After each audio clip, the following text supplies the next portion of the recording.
Good evening, everyone. Happy Sunday. It is Sunday, October 6th, and this is the studentloanjustice.org slash collingeforpresident.com live stream. Yes, I'm running for president. If you have student loans, tell everybody you know with student loans.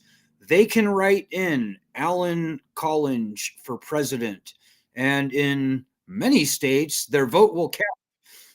Think of it as a protest vote if you must. In my humble opinion, both parties have abandoned and betrayed us, in my very well-studied opinion. Throwing your vote away on the uniparty is stupid. Why would you do that? Far better to throw your vote away on me, in my humble opinion. So if you have any questions or comments, I'm very happy to read them aloud on air. We have a very special guest tonight that I'll be talking about very soon, but I just want to give everybody a quick overview of what's going on in the student loan universe right now. Ladies and gentlemen, it sucks for us right now. If you're a student loan borrower, we are looking down the barrel of a very terrible gun. The loans have been turned back on for over a year now, and the on-ramp to repayment has expired. So that means that the collection companies, the servicers, they're going to start reporting your loans, especially if you have newly defaulted loans, which is a huge number of people, to the credit reporting agencies, and all the standard horrible, terrible collection activities will resume. This is the debt collection industry's wildest dream come true. They've been pushing and fighting and hoping for a mass default for many, many, many years. Well, they are going to get their wish. We know as of the first of the year, 80% of all borrowers were not making payments on their loans. And the most recent numbers I looked at indicate that about 85% of everybody is not paying, has not been paying all year. So we are looking at a wave of defaults, the likes of which we've never seen before. It's going to get ugly, guys. I'm going to keep this pretty quick. On the political side, guys, both political parties have abandoned us. It used to be the Democrats were on our side, the Republicans were against us, but the past couple of years have shown beyond all doubt that the Democrats also are indeed against us. They betrayed us last session on returning bankruptcy protections to the loans. So we're firstly a nonpartisan group, pretty much hate both parties. We have learned over the past 20 years of doing this. I'm actually the first student loan activist in the country, by the way. I wrote the first book to be critical of the student loan program, on and on and on. I can tell you that this whole thing comes down to bankruptcy.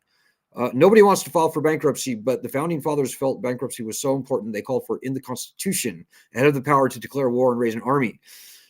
We have got to get the leverage of bankruptcy back on our side, ladies and gentlemen. Otherwise, we're going to see just nonsensical, fake loan cancellation after loan cancellation. Joe Biden's current initiative is, as we predicted, tied up in the courts, which will work wonders for the Democrats for this coming election, certainly. But we've seen this story before. We saw it a couple of years ago with this previous loan cancellation. We're screwed, guys. We're screwed. In the 20 years of this group's existence, we've never been more screwed, and that's true. Love or hate Kamala Harris, fact of the matter is, her wealthy backers, the people who launched her career, they almost single-handedly, with Nancy Pelosi, killed our concept that we, this group, launched into the zeitgeist of canceling loans by executive order. So Joe Biden was never a really good guy. All the stuff that he did was basically fake, but we can expect not even that much from Kamala Harris. So dudes, it's going to get ugly. If I had any good advice to give, I would take it myself and I wouldn't be here. It's going to be rough. Everybody here needs to fight. Two more quick points. If you can donate, please do it.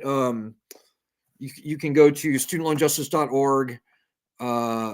/donate. I think we need about 35 people to donate $20 or more this month, just so we can keep going. We do have a good bankruptcy bill that just got introduced by Jerry Nadler in the House. It's so late in the term. It's almost certainly not even a meant to pass bill. In fact, it isn't. I spoke to his staff. It's not really even meant to pass. This coming year is going to be just extremely tough. So, and maybe the last point I'll make, guys, one of the big reasons we are where we are is because of AstroTurf.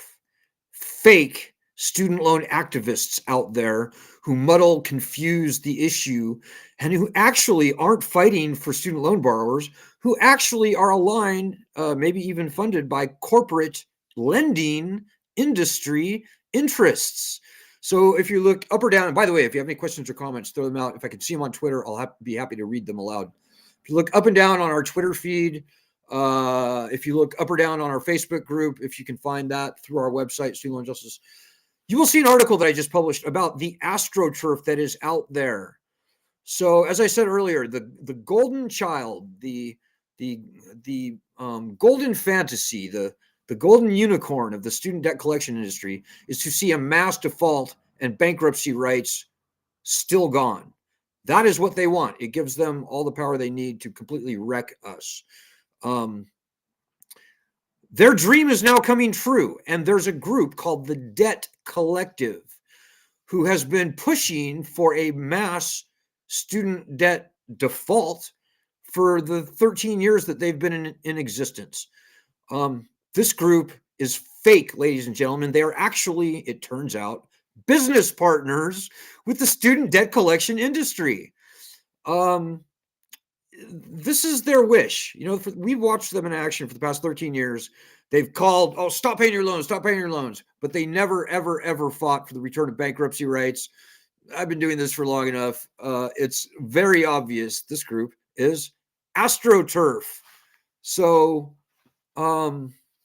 read the article. It's not just Debt Collective, by the way. There are many other groups out there who claim to be fighting for student loan borrowers, but what they're really doing is working for the student loan industry or making a ton of money from the student loan industry.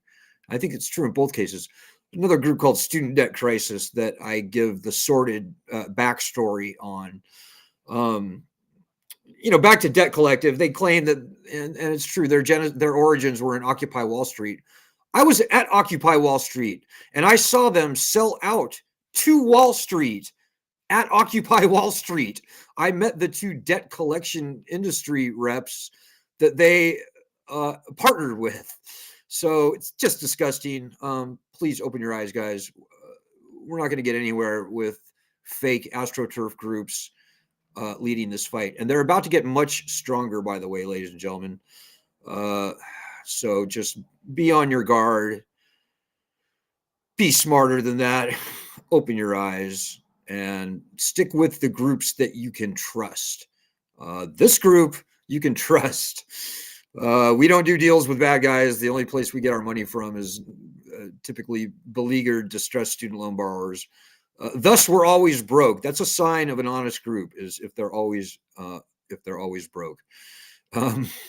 So anyways, so tonight I want to talk about something. This has been coming up more and more and more lately, particularly in view of this really dark chapter that we're about to enter with student loan payments turn on and the debt collection industry coming after us. Thanks, Debt Collective. So I wanted to invite Lisa Ansel from Los Angeles onto the show. Lisa is a professor at the USC Kasdan Institute. She has written voluminously on student loans in places like the Los Angeles Times, the Jewish Journal, many other places. And I see you,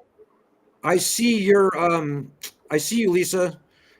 I mean, sorry, I hear you, Lisa. I can't see you. Hello. Hey, Lisa, how are you? Hi. Your video is still not on, but if you want to just do audio, that's fine too. Let's see. My video. Let's see. How about now? I still cannot see it. I'm seeing a hash, a filler screen with a red hash through it. But while we're dialing up Lisa, let me just show you this quick graphic here that I pulled off the internet. 34% of the people in this country today are renters. And you can see home ownership rates since well before I was even born. We can see that they hit a peak of 70%, and uh, they dropped a lot after the home mortgage crisis, as you might imagine. They came back up again until right around the time COVID hit. And then we can see that they dropped precipitously, which nobody really talks about again. And I don't know if you can see the video or not, Lisa, but I can see the video. okay. So Yeah. hopefully, yeah, you can see that drop that we saw right as COVID was hitting. And I don't think we've come back from that much, but suffice it to say, there is a major housing crisis in this country. And sort of the 1-2 punch with student loan borrowers probably being far higher percentage renters than the general population. I just want to lay that. What do you think about all that, Lisa? Alan, thank you for your introduction on, what is soon to be a horrific mass default. And, what we are really unfortunately experiencing is a wave of overlapping crises. And housing really sits at the epicenter because student loan debt is a really a plague that has kept so many millions of Americans barred out of home ownership and into permanent rentership, present company included, myself.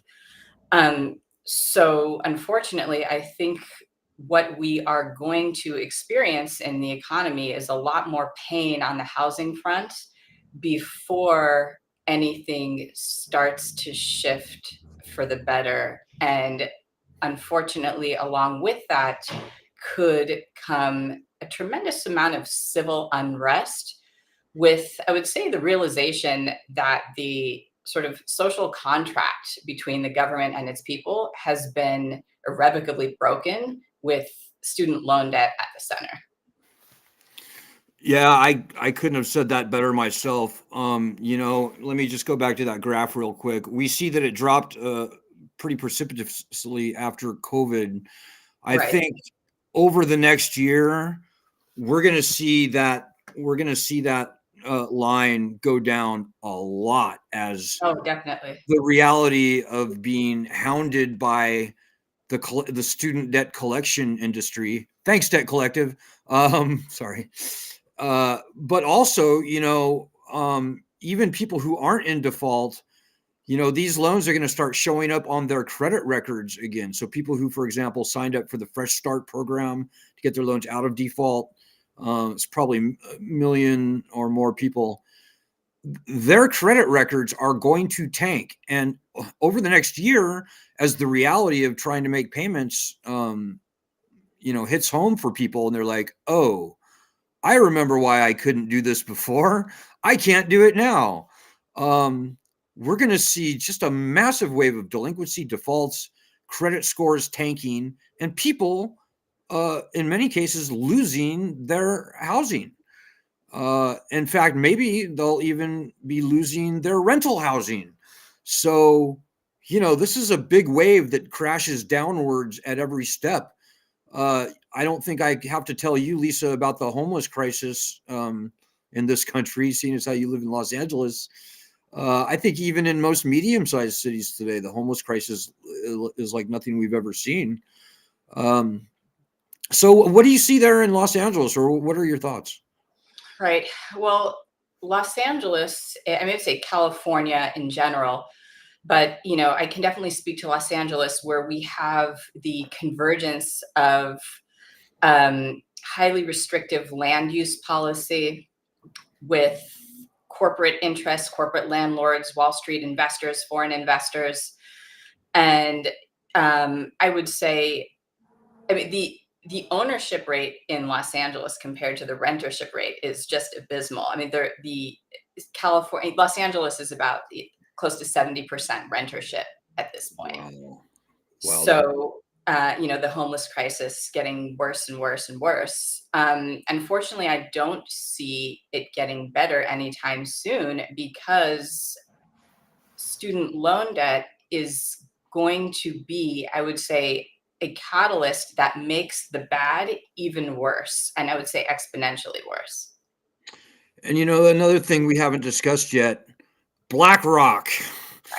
Right. Not only does BlackRock and others fund our opponents, spend a lot of money and other real estate interests as well. In fact, the people that I give the most credit to for stopping student loan cancellation was a wealthy real estate family called the Swig family in San Francisco. Mary Swig released a memo that said, no, the president cannot cancel student loans by executive order. Nancy Pelosi, Susan Rice, many other California Democrats picked up that call. And when the Supreme Court denied Biden's very feckless attempt, they quoted Nancy Pelosi, who herself was parroting Mary Swig.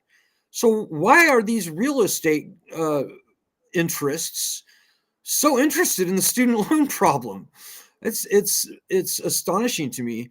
But maybe the most important thing about BlackRock per se is that corporations just like BlackRock purchase about 20% of all new home purchase transactions. So, right. And they're purchasing in all cash too. Yes, and they pay cash, and they outbid the competition. And I should also say, there are around 15 million vacant homes in this country. I don't know how many homeless people we are. We have probably a few more than that. But, what is this weird, perverted world we live in where corporations own this massive stockpile of properties that apparently they're just sitting on? Meanwhile, people like you and probably I'd say probably half the people on our group around are sweating rent every month, paying these people money that's for them just down the drain. Yeah, I have my own ideas about that. I'm not a conspiracy theorist of any means, but I just look at the data and I look at the reality of my own sort of lived visceral experiences as a former student loan borrower of many years. And I look at sort of the secondary and tertiary effects of, that debt on my own life and livelihood.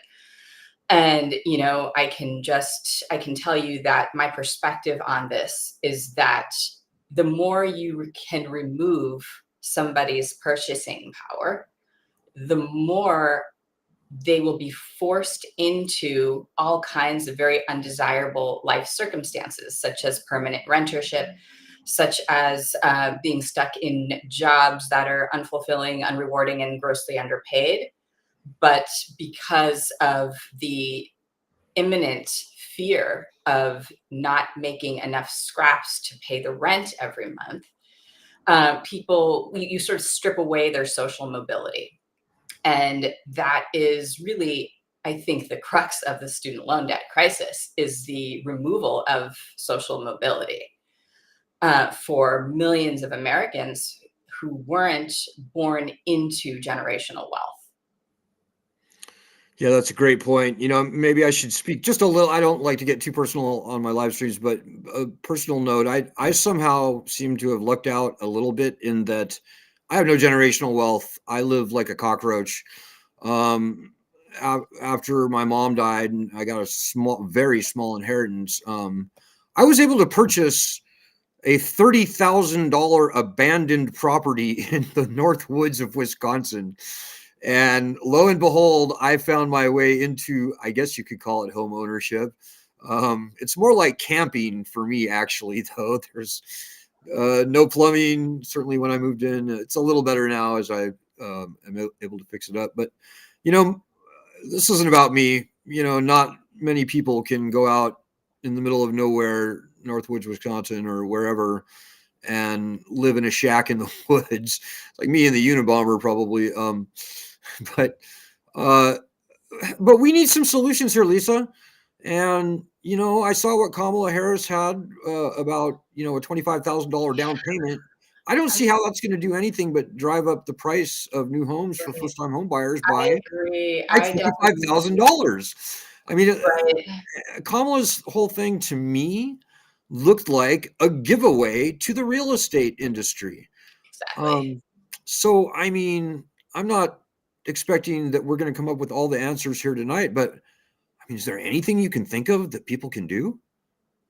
If I had an answer to that question, right? There's the micro and the macro, right? If we look at our own lives in terms of what we can do to make small incremental changes that are nonetheless meaningful for us. I would say on the micro level, look at who you're engaged, look at who you are participating in the economy with. Who are you giving your money to? Who are you banking with? Are your banks engaged in student loan lending? If so, it's predatory lending because bankruptcy protections have been removed from these loans. I would consider maybe switching to an alternative banking institution from mainstream to perhaps a credit union. There's also looking at who you're renting from. If you're a renter, are you renting from a corporate landlord? Are you renting from, a company that has actively been sort of lobbying against, renter protections, against, student loan debt cancellation? These things are all interconnected. They're sort of making conscious decisions as a consumer of where we are going to place our dollars in the economy. Try to be as self-sufficient as possible. Try to reduce your dependence on, I would say, excess consumption, above and beyond what you really need to live a meaningful life. And then there's the macro, right? The macro is, anything from political engagement to, I would say, peaceful civil disobedience. you know there are many ways one can take this, but another sort of macro way of looking at this is the election coming up. We have, unfortunately, we live in a time in American history where there is a uniparty that is completely, I would say, funded and governed by the same moneyed interests on both sides of the aisle. On the surface, they want us quibbling about issues such as, DEI, abortion, immigration, all of these sort of catch phrases of the day that would pull one, in theory, to one side of the aisle or the other politically.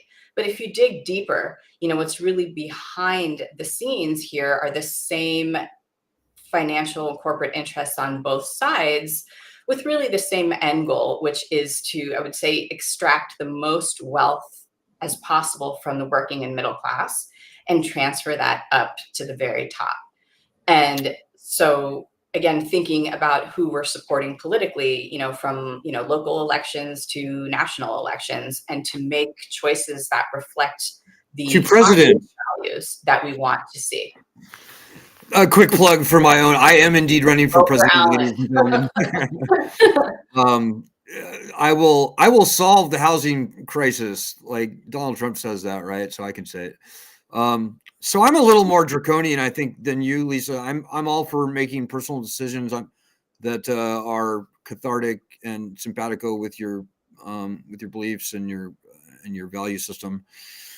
I'm more of a macro guy, and I think that we need to get all that housing back from BlackRock and the other corporate landlords. I think that we need to start thinking about confiscatory government policy, where if these companies are sitting on vacant properties, the government can seize it and sell it for peanuts. And sure, BlackRock gets reimbursed whatever it's sold for. But we need to talk about bringing the price of housing down.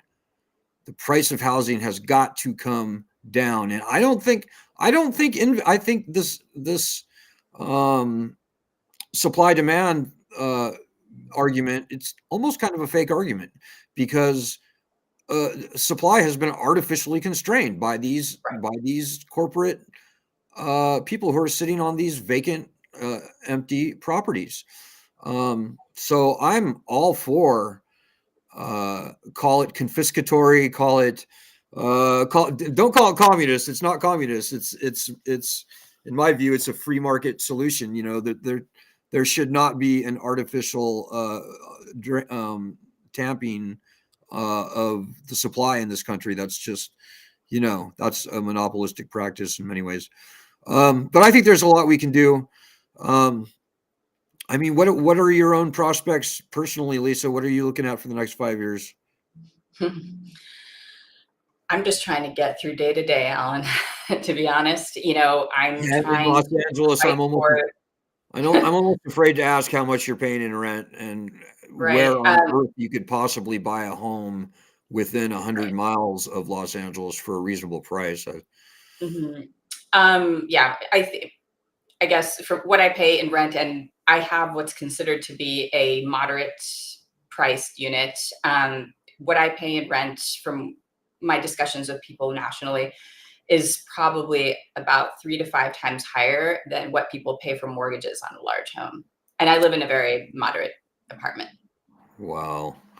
Yeah, it's just how do you break out of that? What is that they say? Pay rent, own nothing, eat bugs, and be happy. But again, we don't do conspiracy theories on this live stream. We only deal in provable facts here.